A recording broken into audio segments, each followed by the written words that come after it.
The Xenoblade series has quite a dedicated fanbase.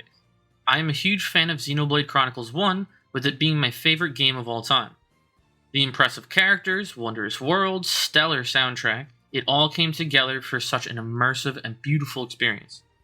I genuinely believe the first game is a masterpiece, and would love to talk about it in detail one day, but I want to be able to do the game justice.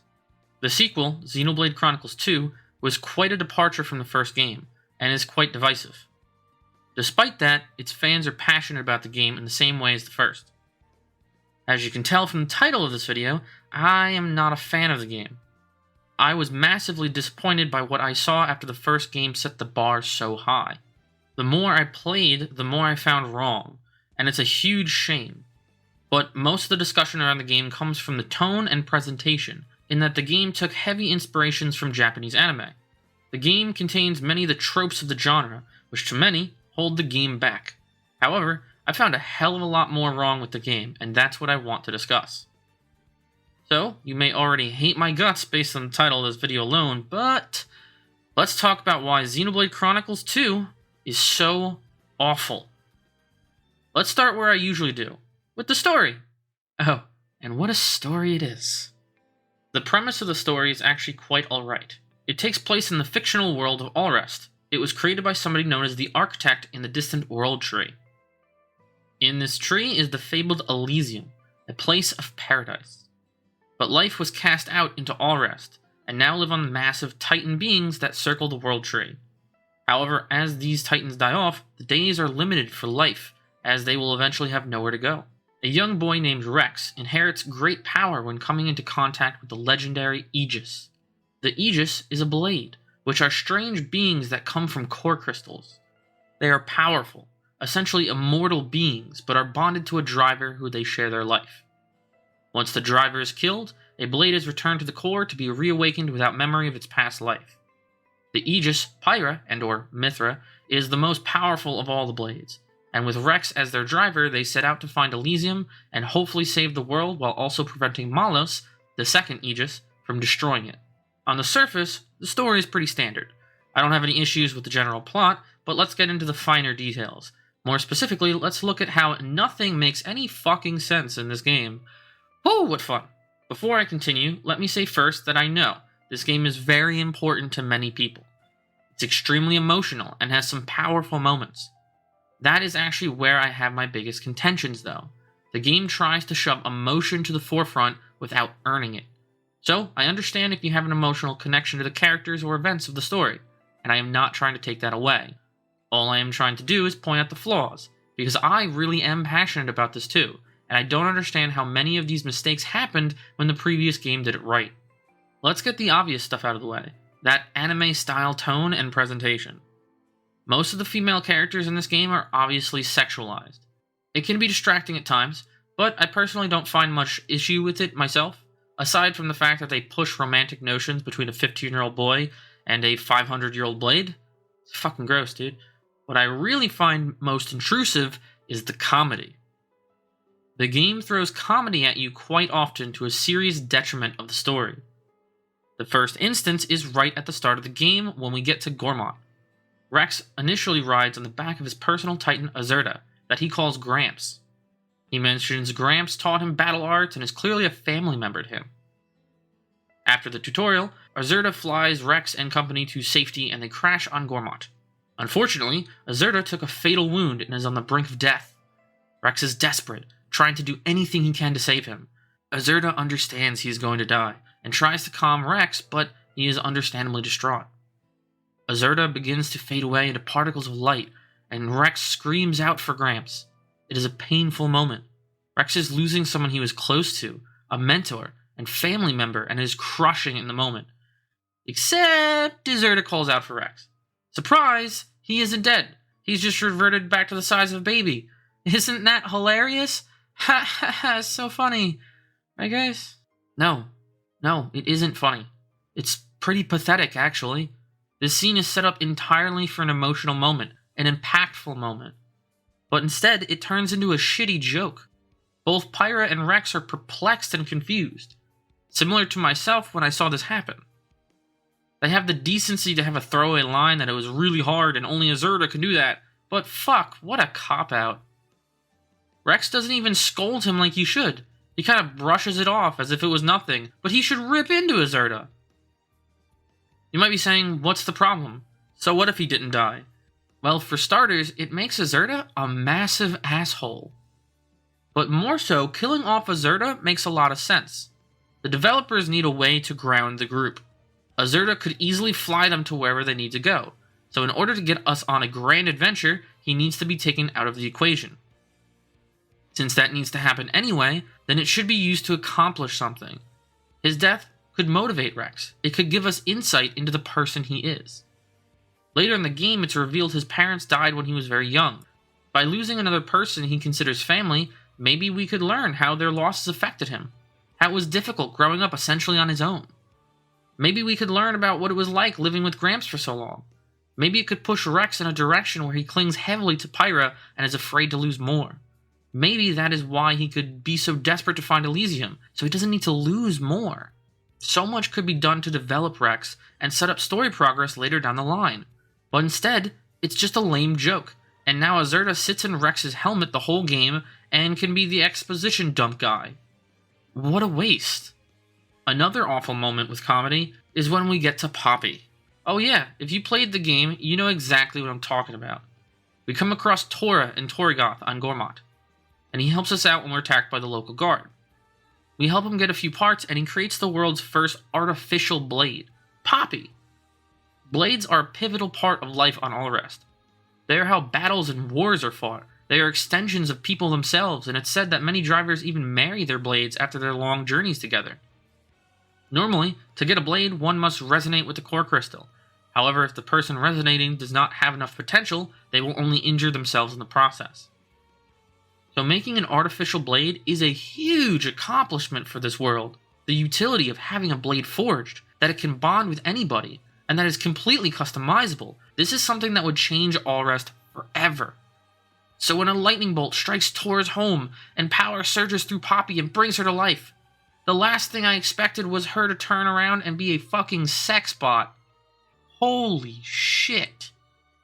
It's of course baffling to Rex and Pyra, but Tora quickly resets Poppy, and it's a big joke. Though funny, right? Like, have some respect for your own story, dude. It's perfectly fine to interject comedy, but you have to do it at the right time. The problem is not that these are jokes, it's that the jokes are being shoved into moments when things should be taken seriously. At this point in the story, the other party member, Nia, and her blade Dromark have been taken captive, and as far as they know, they're going to be executed. Time is of the essence, and that's on top of the massive repercussions that Poppy will have on this world as they know it.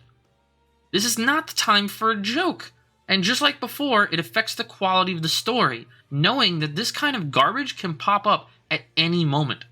Comedy can be a difficult aspect to incorporate into a story. Comedy is highly subjective by nature. However, it can still have objective impacts on the events taking place. To fully understand why these are extremely detrimental and poorly constructed, let us look at something else that often tries to use comedy through its stories: the MCU.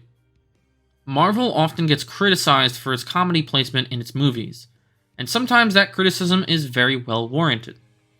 But other times, comedy is utilized to great effect, like in Captain America: Civil War, specifically at the airport battle scenes with Spider-Man. Despite a literal battle taking place, comedy is interjected all throughout, but is it there just for the sake of a joke? Let's look at Spider-Man's fight with Bucky and Sam. Now, Bucky is the Winter Soldier, an incredibly dangerous assassin who has killed dozens of people and is currently wanted for internationally bombing the Sokovia Accords. Sam is a trained soldier and skilled enough to be Captain America's right-hand man. And within seconds of confronting the two of them, Peter begins to crack jokes. When he catches a punch by Bucky, he says it's so cool to have a metal arm, and moments later tells Sam that he has the right to remain silent, as if he was arresting them. Peter is joking and having fun despite being in a battle against some of the most dangerous people alive.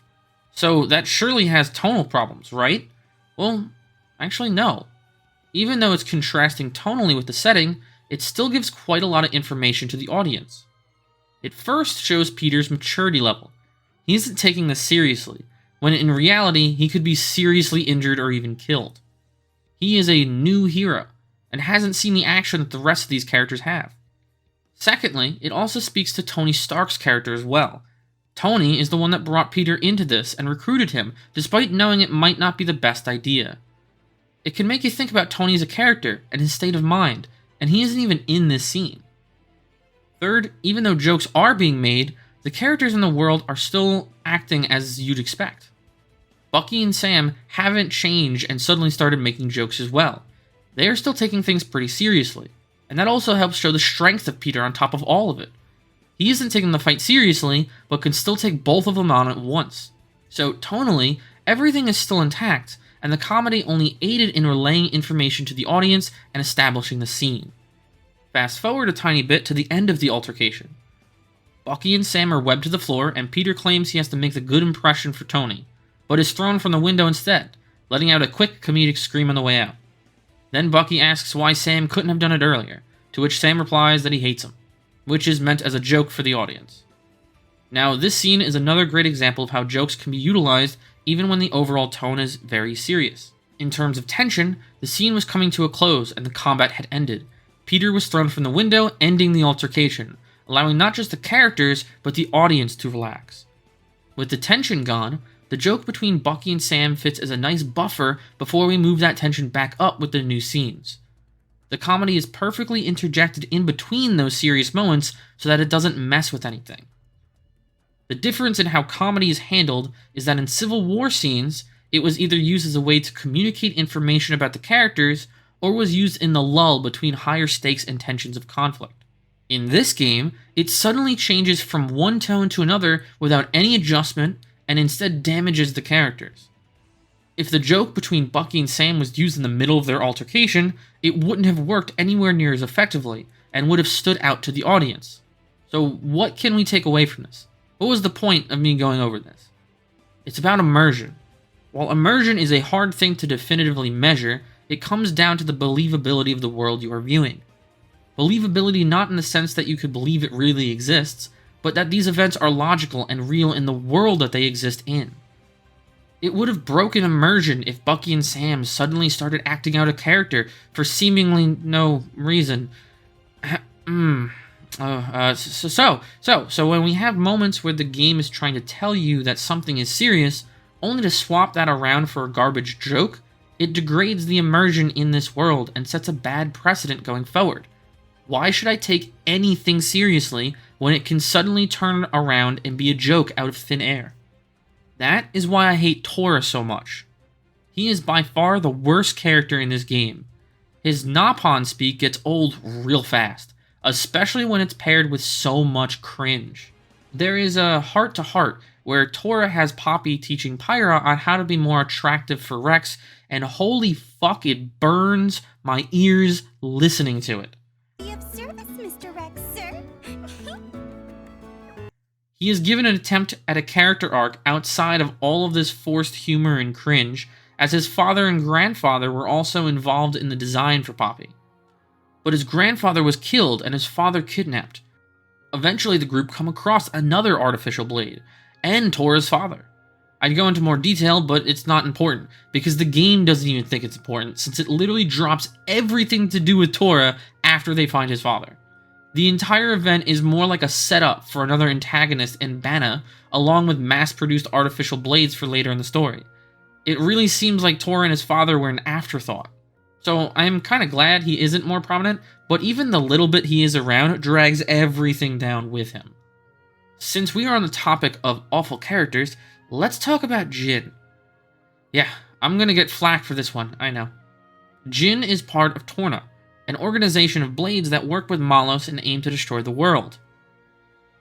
Their plan is to capture Mithra/Pyra and let Malos absorb her power to heal himself and open up the way to the World Tree, so they are very important to him. We first meet Jin in the tutorial, as he is part of the team that gets Pyra to wake up. When Pyra wakes up with Rex as her driver, it means Torna will have to use force to restrain her. However, Malos tells Jin to sit back and that he will handle it. Now, why would he do that though? Later on, we find out he is one of the most powerful blades there is, rivaling the Aegis's. When we fight him for real, he kicks the group's asses with ease. So why does he just sit back on the boat? I ask this because at this point Pyra is the weakened form of Mithra. She wouldn't stand a chance against Jin. It wouldn't even be a fight for him. With the Aegis being pivotal to his plan, why does he just fucking sit there and do nothing?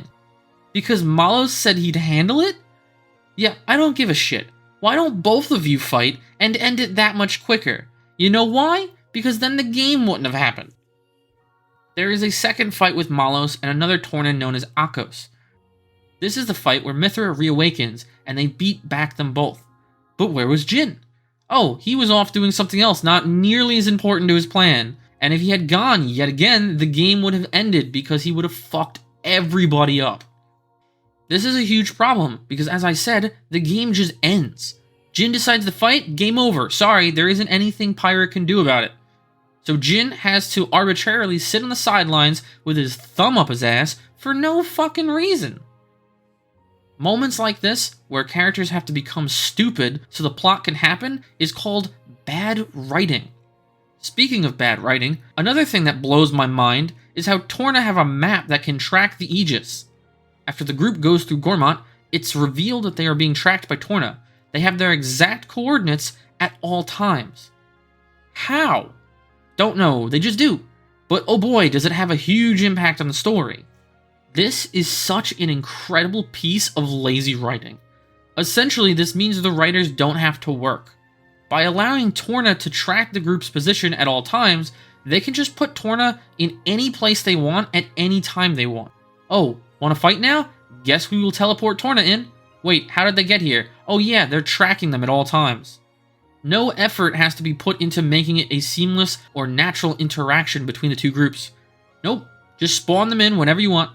It literally happens in Uriah. At the mercenary camp, everybody's talking and Akos just shows up.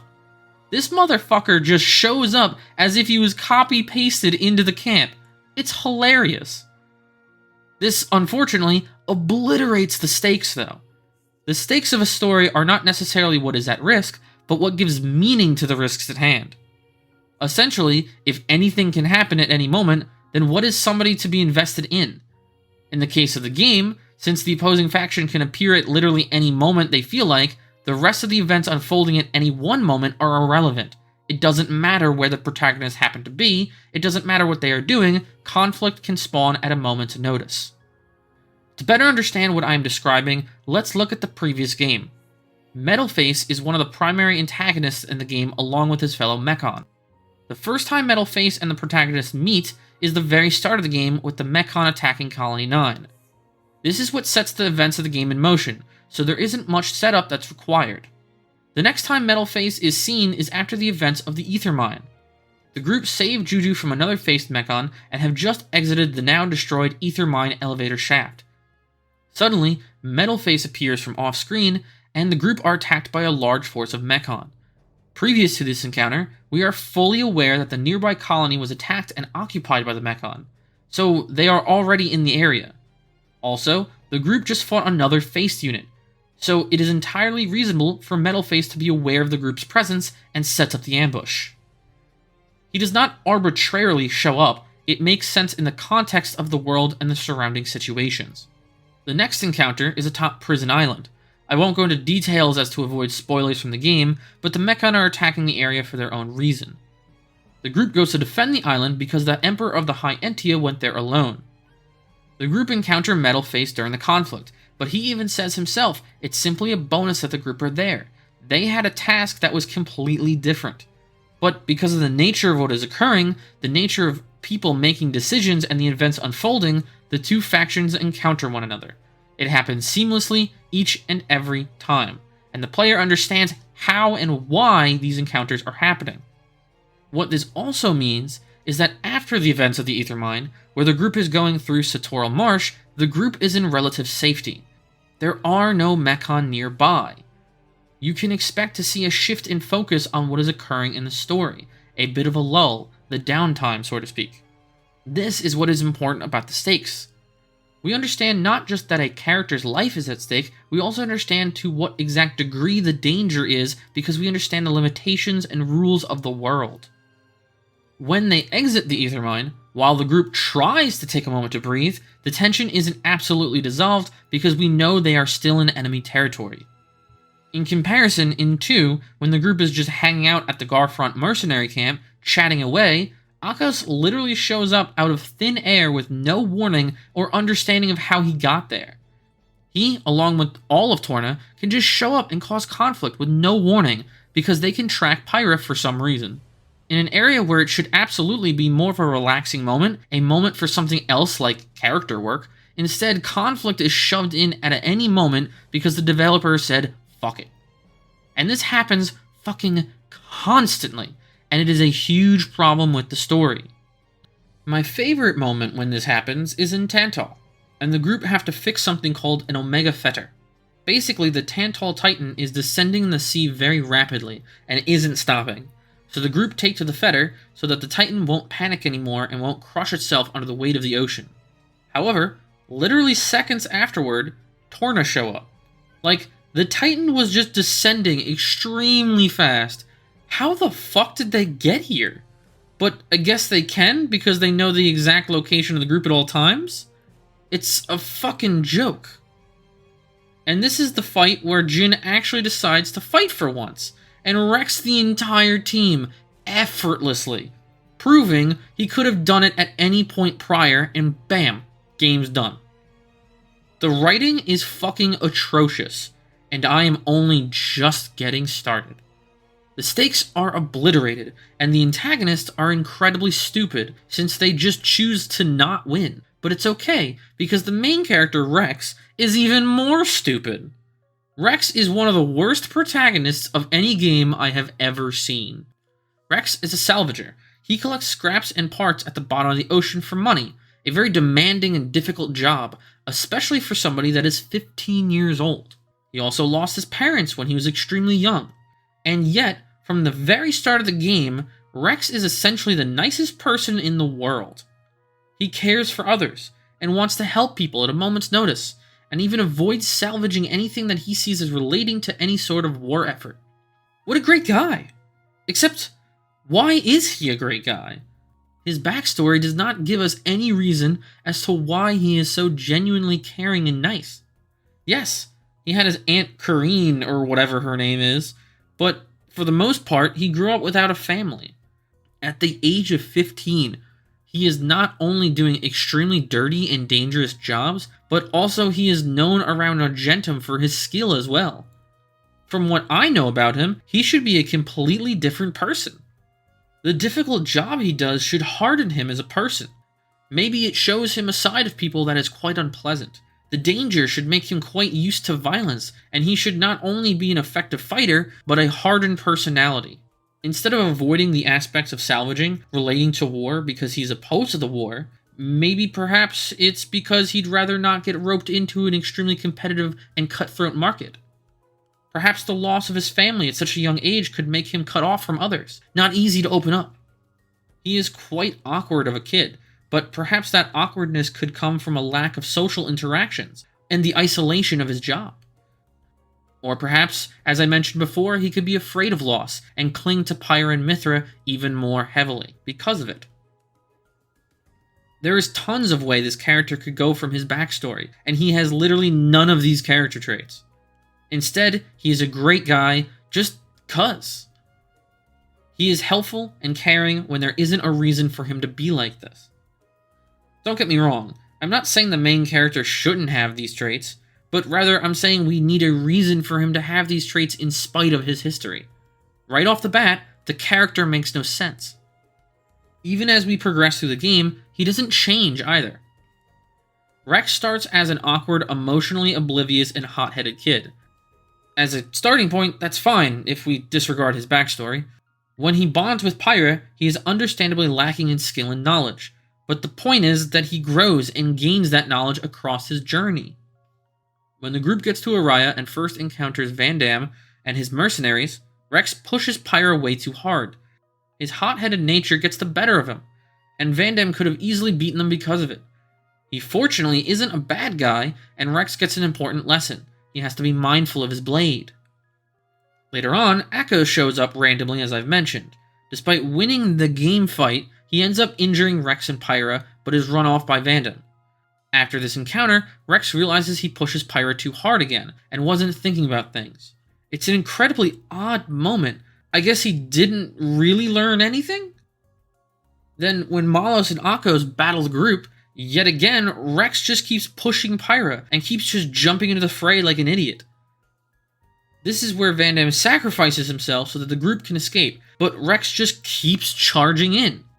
Yeah, he is emotional at seeing Vandam die, but for fuck's sake, when is he going to learn to take a step back and use his head? The moment causes Mithra to reawaken, but it just comes across as a way to force Mithra to reawaken. Just have Rex continue to be stupid, it's fine. Mithra scolds Rex after Vandam's funeral, to which he says he messed up, but it's too little too late. The first time he pushes himself too hard, it's the initial lesson. The second time, maybe he messes up, but he should be trying to understand the ins and outs of Pyra's power.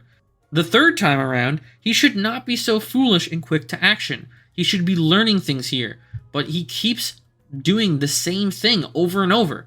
But it becomes clear why when we take a step back. It forces plot points like Mithra's reawakening. Maybe he stops this behavior after Vandam's death, but too little too late. He should have been learning this whole time. Before arriving in Raya, when fighting Morag and Bridget in Gormott, Rex doesn't lose his cool at all. He is outclassed heavily. Morag even says that despite Pyra's power, the skill of Rex holds them both back. Morag is a significantly more dangerous foe than Vandam, and he doesn't overuse Pyra's power at all. Instead, he thinks rationally and outside the box. He takes what he learned from his previous encounter with Bridget and quickly comes up with a plan to knock over the nearby water tower and weaken the pair, to give the group time to escape. Rex already displayed the ability to learn from his encounters and keep his cool in difficult situations. So either he is contradicting his own character traits, or spontaneously gaining character traits and then needs an abundance of mistakes to overcome those flaws despite his accomplishments earlier. This is just conjecture, but it seems like the two sections of the story were written at different times and then hastily put together. The evidence that pushes me towards this idea is the voice acting. Everybody knows Rex's voice acting sounds like a nail scraping across 13 chalkboards at the same time. It's just atrocious.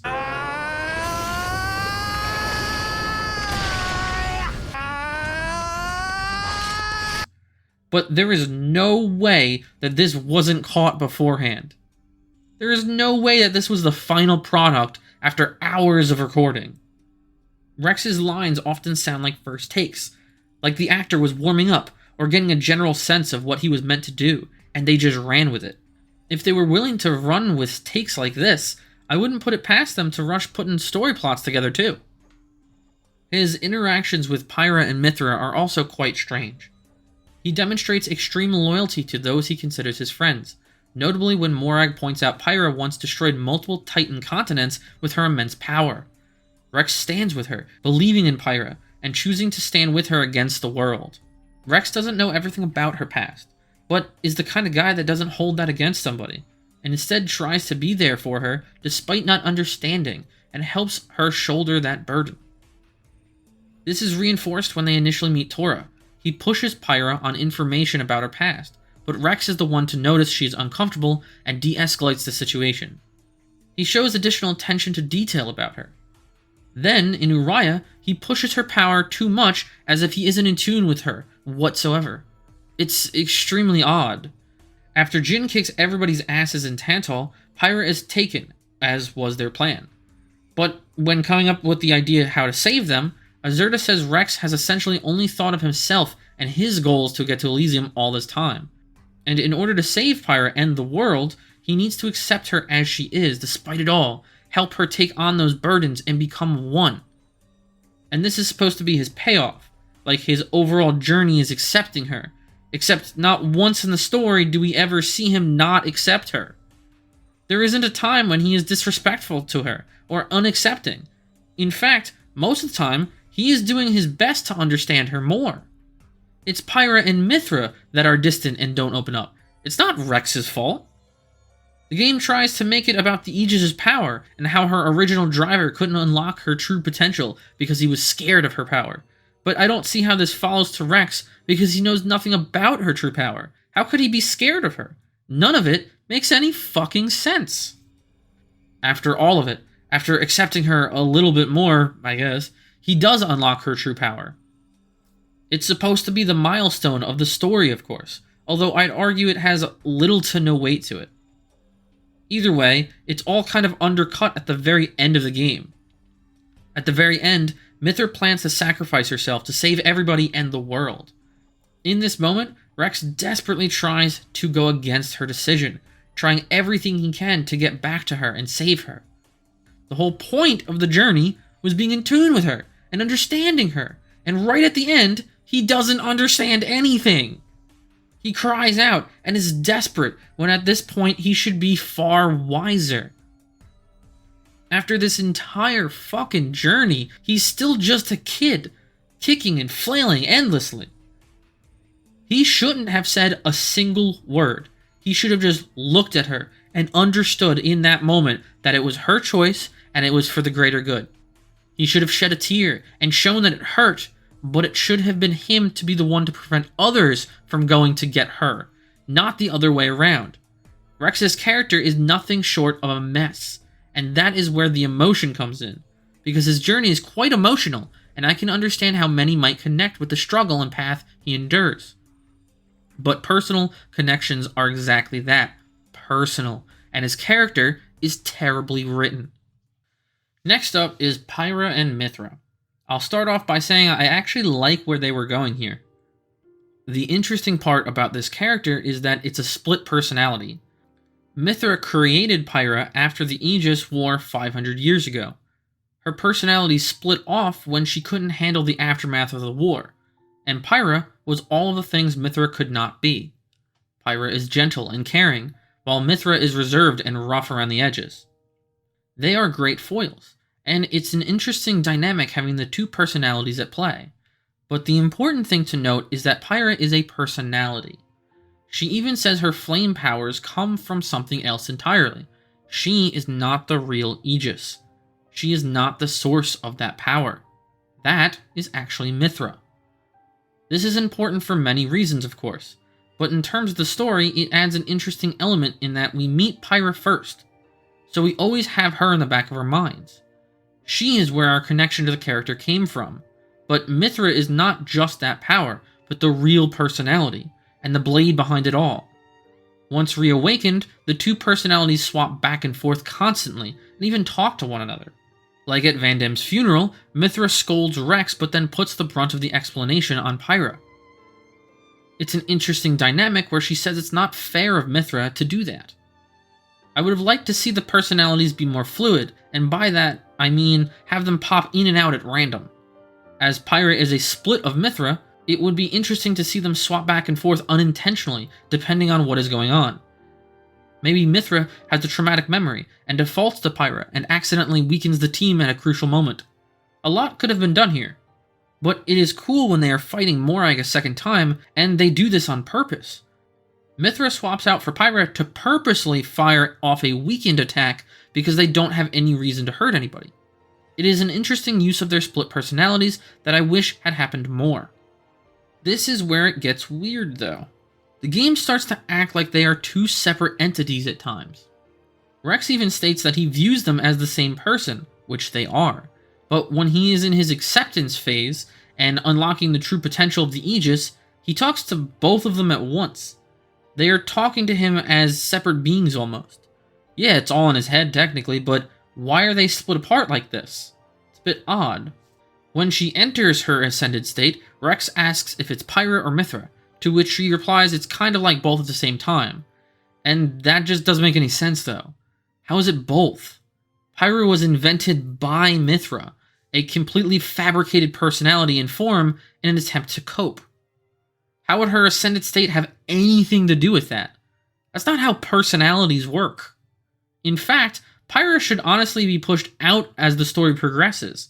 As Mythra is awake longer and eventually with Rex helping her accept herself, Her mind should heal. That's what the ascended state represents. So Pyra shouldn't exist anymore, as there is no need for her personality to be split apart like this. Instead, the game acts like she is just another half, and it's always been like that. It gets really weird. But don't get me wrong, despite the game not fully committing to the split personality disorder thing, I like the subtext surrounding them. It is revealed when Rex is unlocking the Ascended State that the intention was to get to Elysium, but not to save the world. She actually wanted the Architect to kill her. One of the interesting themes of the game is memory. Blades are tied to the life of their drivers, and when the driver dies, they return to the core and forget their past lives when reawakened. Many often cite this as a bad thing, Jin especially. Jin and Torna are blades, but they have prolonged their lives drastically by fusing with human cells, making them flesh eaters. Jin proclaims that blades are slaves, endlessly repeating their lives, unable to break the cycle and be individuals.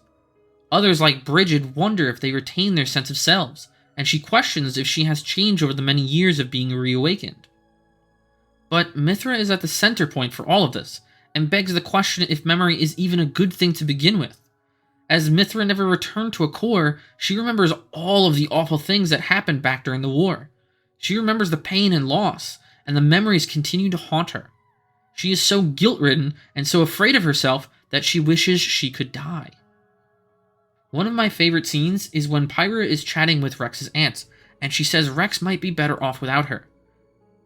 It's powerful when looking back and knowing she didn't mean as a blade and driver, but she meant her life overall. It's a line you will hear from those that suffer from depression, and something many can relate to. She feels the world would be better off without her in it.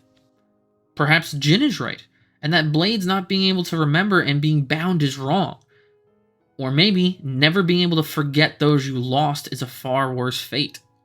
Jin himself can't let go of the past, and it really does make one think deeply about this topic. That is why I completely understand people connecting with this game on a deep level, because the emotions and themes are incredibly powerful. I just wish the writing was there to back it up. Because this is where the end of the game comes into play. As I mentioned, Mithra chooses to sacrifice herself at the final battle, save the group and the world from a collapsing world tree.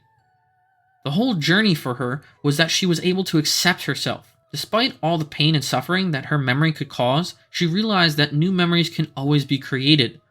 The new friends and loved ones she made could ease that pain, and that she wasn't just destined to be a tool of destruction. That is why her sacrifice has meaning.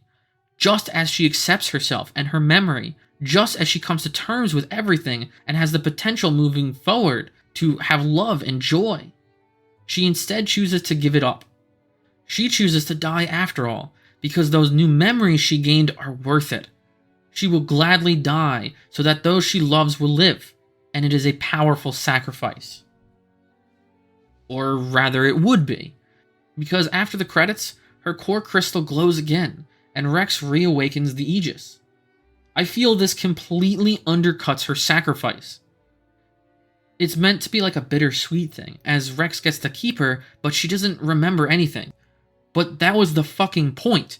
She chose to give up her life in spite of being able to make new memories, in spite of being able to now move on. Her sacrifice represents her strength. That is what makes heroes in those moments, the ability to give up what they want most for the greater good. But now she's reawakened, and she doesn't have that memory. She doesn't have that curse that defined her. She's a blank slate, which may be sad for Rex, but completely defeats the purpose of her character. And the most ridiculous part? Both Pyra and Mithra are there as separate beings. What the fuck? As I mentioned, the game just starts acting like they are separate entities, when they aren't. Pyra was a personality split off from Mithra. Why the fuck is she here? It doesn't make any fucking sense. Perhaps that could have been part of the bittersweet ending. Mithra reawakened, but not only were her memories lost, but Pyra was lost entirely. No more split personality, because it's an entirely new Mithra. And that could have retained that sacrifice she made. Not everybody made it back. But fuck that. Now, for some reason, one core crystal produces two blades. Shit just happens in this game for no reason. I've seen videos of people crying at this scene, and I just don't get it. I was so infuriated at this. Like, come on, man. Fucking commit. Alright, maybe I should take a step back, take a moment to talk about something positive. The character I think is best written in the game. As weird as it sounds, I'd argue the best character in this game is actually Poppy. Yeah, Tora is the worst, but Poppy is the best. Crazy, right? The cringe aspects of Poppy I associate to Tora mainly, but her character is quite interesting. She is artificial intelligence, and is essentially a child, not just in appearance but in mindset as well. She doesn't get much time to shine, but the few moments she has are potent. Take the scene after Mithra was taken by Torna. There is an argument between the group. Rex is demoralized and decides to give up the fight, disregarding that this is a strange moment for him to do so and is also quite idiotic considering from his knowledge he is still linked to Mithra's life force, and if she dies, he will too. Well, the group start yelling at him. While I'd say Rex is damaged as a character, the other members of the group are given quite powerful moments. I could talk about the other characters, but I like to focus on Poppy. Her part starts when she gets up calling Rex out, saying he isn't acting like himself. She comes off as very pissed off initially, but then goes into a different direction. She says it hurts to see Rex in this state, and points out that she and Tora are not actually Driver and Blade. Their bond is artificial. Because of this, they have looked up to Rex from the start, using his bond with Mithra as not only a guide, but a goal. They want to be just like him. They are motivated by his hard work and dedication, but without Rex, they would be lost, not knowing which path to really take. She begs Rex not to give in. She begs him to be strong. I think this is a powerful scene for Poppy, because we don't often see things from her perspective. She makes a great point that she's artificial, and so having a bond between her and her driver is likely a different kind of experience, and it makes sense they would look towards somebody they trust and to emulate them. We never really get a moment until now to stop and see how Poppy views the world. How strange her experiences must be. Being born not that long ago, everything is so new to her. Rex is one of the first people she met. It makes sense she would look up to him and consider him a good friend. And here we can see that connection, but also see she has a lot of emotions boiling inside of her that she may not know how to process. It's a great moment for the character, I'd say, but then there is also the scene in Moratha. This is likely the go-to scene for people to talk about Poppy's character because it is quite well done. Moratha is a ravaged city from the civilization that came before. Mithra and Poppy speak about that civilization. Poppy suggests that they were quite technologically advanced with such a huge city, but Mithra counters that people are always the same, that they tried to make their lives better, but it's what caused their end. Poppy makes a good point in that she was created from an advancement in technology, so will she lead to such destruction? Mithra is worried about the same, that her power could lead to the destruction of the world, and the two of them, as different as they are, have that little bit that they can understand about each other. It is a great bonding moment for Poppy with a character she doesn't get to interact with directly very often. It continues with Poppy worrying that if she's going to destroy the world, maybe Tora will get hurt. With that thought, she asks if Mithra should actually destroy her, which is an interesting question, and it also ties in well with Mithra's arc. Mithra did also want the Architect to destroy her out of fear of her potential, and here Poppy is fearing the same thing. It also speaks a bit to Poppy's character. She immediately thinks of her friends and those she cares for. She doesn't want them to be hurt, and instantly will be willing to give her life to prevent harm from coming to them. She is quite loyal. Mithra does comfort her, claiming she couldn't do anything like that because Tora created her. They end up making a promise, that if it came to it, Mithra would destroy her, but Mithra holds off on her specific request for the time being, which comes into play later on. At the end of the game, when the world tree is falling apart, Mithra calls upon Poppy to make good on their promise. She asks Poppy to not help Rex and let her sacrifice herself, knowing Rex would go to Poppy for help in saving her. Poppy holds up her promise despite the pain it brings her. She feels awful, but I like the understanding between the two. Despite the little time they get to spend together, there is a lot done with it. They have a clear connection, and Poppy is given quite a lot of depth for a character that isn't utilized often. I find her to be the most well-rounded and written character in the game, as long as we exclude Tora, of course. I would talk about Nia or Zeke, but I don't have as much to say about them, and I think I've gotten the point across about the quality of the characters and story. But there is one last thing I want to mention. One absolutely insane moment in the story which gets me every time I see it. That moment is when Banna returns because nobody cared the first time, and he has got a self-destruct button on his mech suit.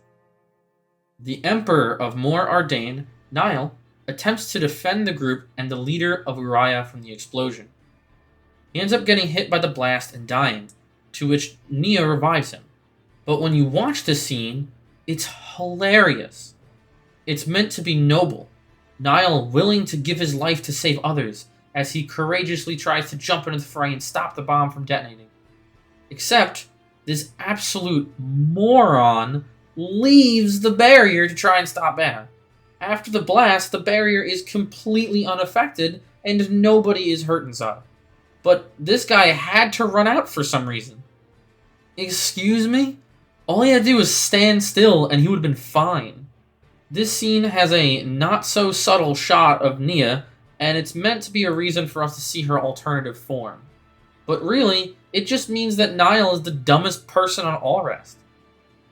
This guy is the emperor for a nation?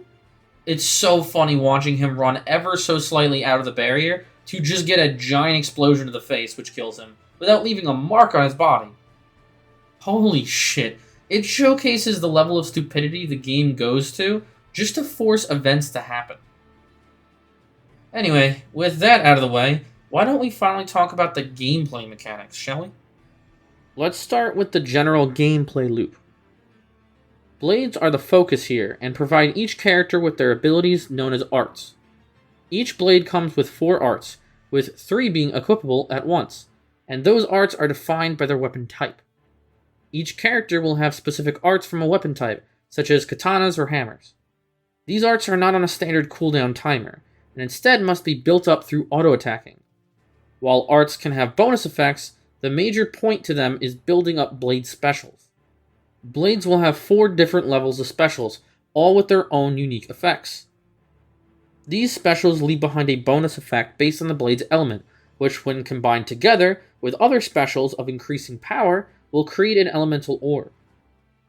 Chain attacks will then allow specials to be used to burst these orbs for massive damage and bonus specials through the chain. This is the general gameplay loop.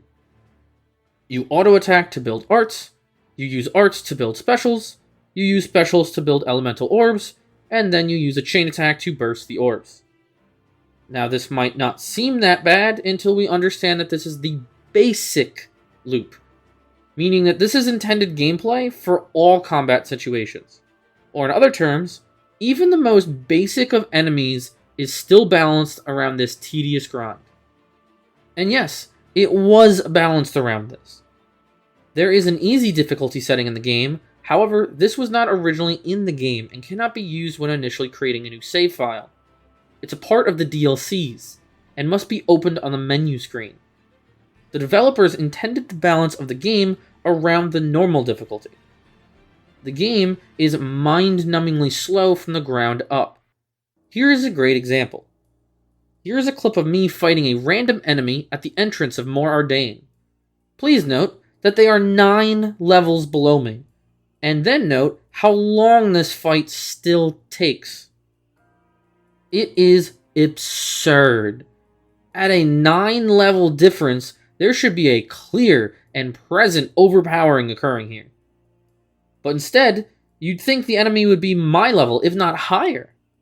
And then here's a clip of me turning it to easy mode and fighting another monster. And oh, what a difference it makes. The default difficulty has it so enemies are massive damage sponges, and combat with even the most trivial opponents will take way longer than necessary. This is, of course, because the gameplay loop is so unnecessarily complicated and the player needs time to build up every encounter. But it's not just the life of enemies that slows you down. No, really, you are literally slowed down when you draw your weapon. You lose movement speed when your weapon is drawn. What in the actual fuck? I was just carrying it on my back, but now when it's in my hands, I become crippled or something? Oh, but you can get that movement speed back. If you sit next to your blade, you will increase your movement speed over time. Because that's fun, isn't it? Having the game take something away for no reason, and then require you to do something to get it back? What a joke. And I am just getting started with this awful combat system. Arts require auto attacks to charge, but even that is gimped. You can only auto attack in a chain, always occurring in threes. But this can only occur when standing still. You cannot auto attack and move at the same time, for some reason. Not only are you losing movement speed just for entering combat, but if you need to reposition, it will also pause your arts from building up because you can't auto attack. The game is actively going out of its way to inconvenience you at this rate. But there is a way around this. There are these things called pouch items. Normally, they are stat buffs that just sit in the character that used them. But there is one particular pouch item that provides art recharge, giving arts a standard cooldown. It cannot be understated how important this item is. It actively speeds up the combat from a slog to a reasonable pace. The faster you get out arts, the faster you go through your basic combat loop, making this pouch item more or less mandatory. Unfortunately, it is not actively presented to you and can be easily missed. Which begs the question why this isn't just baseline. Why not just let arts recharge naturally as one might expect them to, instead of locking them behind random stores and making you figure out all of this on your own? And figuring it out on your own is tough as it is, considering how much there is to keep track of. As I mentioned, arts build up a blade special, to which there are 4 for each blade. There are common blades that are whatever, but then there are rare ones, which are more powerful. There are 38 rare blades in total in the game, so that's 152 different special attacks. Damn, that's a lot to keep track of, and it can be important to know exactly what those specials do. Take the DLC blade for example, Crossette. She uses a pitball weapon, primarily a healing blade. Her level 2 special is an AoE that both damages the enemy and heals the party. Obviously, being able to heal the whole party at once is quite useful, but it will eventually be pushed to level 3 and you will get an entirely different attack. So, if you want to utilize that group healing, you may not want to use arts in anticipation for a big attack. Regardless, it can impact your decision making and playstyle, making it important information to know. And having so many to keep track of only creates confusion for the player. But wait, you can only have 3 equipped on a character at one time, and with 3 party members that's only 9 blades total, so you don't actually have to keep track of so many effects.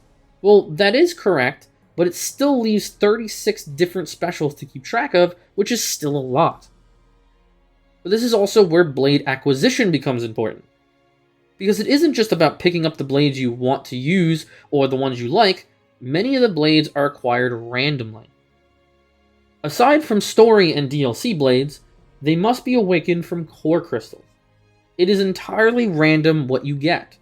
There are dozens upon dozens of common blades generated as filler until eventually a rare blade is received. You have no idea what you are going to get. Now, this does provide a varied experience in each playthrough. Getting different blades will create altogether different journeys. But this can also be problematic, as you can easily get blades that you don't want or like, or simply don't synergize with the game plan that you have. It is also frustrating opening blades and getting them on characters you didn't want them on, forcing you to use additional materials in the form of overdrives to force them to characters you want them to have them on.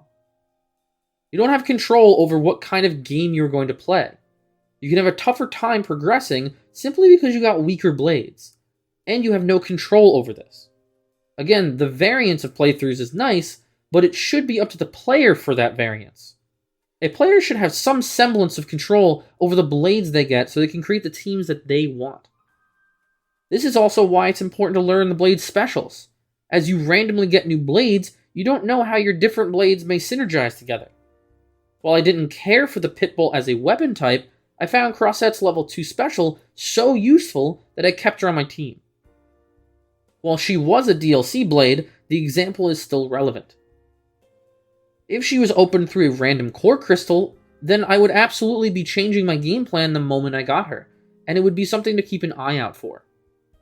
With there being so many rare blades and specials to sift through, again, it just leads to confusion and is unnecessary. The issue is exasperated by affinity charts. Each blade has its own affinity chart to keep track of. This improves the blade's overall quality and is filled in by doing a massive assortment of tasks, all separate for each blade. It can feel awful in the late game getting a blade you really like, because then you have to go back and fill out the entire blade's chart to make it comparable to your other blades, if you can even be bothered. Why was it necessary to have each blade be so separate? Was it to make each blade feel special or something? It only creates clutter and confusion, especially when we add on all the other submenus. Having to individually equip each blade with their own aux core and upgrade each of their weapons with their own core chips, and then go through each playable character's equipment and pouch items and upgrade their arts and skills, and having another submenu specifically for Poppy where she gets all of these menus in her own submenu to add more confusion, and holy shit, I would rather drink bleach. Why is there so much clutter? Half of the fucking game is menus. It's all so unnecessary. That is really the best way to describe this game. Unnecessary. It's clear when you lay it all out that so much could have been simplified. Blades are the crux of combat and gameplay, but are received through primarily random means. Why not make players earn their blades and give them the option to use what they want? Each blade has its own affinity chart, forcing the player to improve them individually. Why not have one centralized affinity chart that would not only simplify the system, but make it far more organized, and removing the need for the strange Garfront Mercenaries mini-system game menu thing? Each blade has 4 unique special abilities. Why not have a centralized special pool that can be drawn from for customization instead of creating confusion through over 150 specials? Each blade has their own aux core equipment and weapon core chip upgrades. Why not have a centralized system for equipping blades, which would reduce the tedium and confusion of sifting through tons of menus and myriads of blades to make sure everything is up to date? Movement speed is slowed down when a weapon is drawn. Why not just give the player the base movement speed as one would expect, instead of arbitrarily taking it away to be earned again? Arts recharge from auto attack hits, unless using a pouch item, giving them a passive recharge, and speeds up combat significantly. Why not just provide the standard recharging cooldown as a base, and get rid of the pouch item? I didn't even talk about item drops. When a healing potion is created, or loot is dropped from enemies, items explode outward from the enemy. This can be a hassle when fighting multiple enemies, as you are either caught up against enemies, or just taking forever to pick everything up because you move so slow for no reason. But the real issue is when there is a ledge of some kind. Loot can quite often fly off of ledges and prevent you from being able to pick it up, being extremely frustrating when it affects your healing. It is an interesting choice, because it seems like it would have been easier and more effective to have the items drop in, I don't know, some sort of lootable chest of some kind. You know, like the previous fucking game. Everything is made so unnecessarily complicated.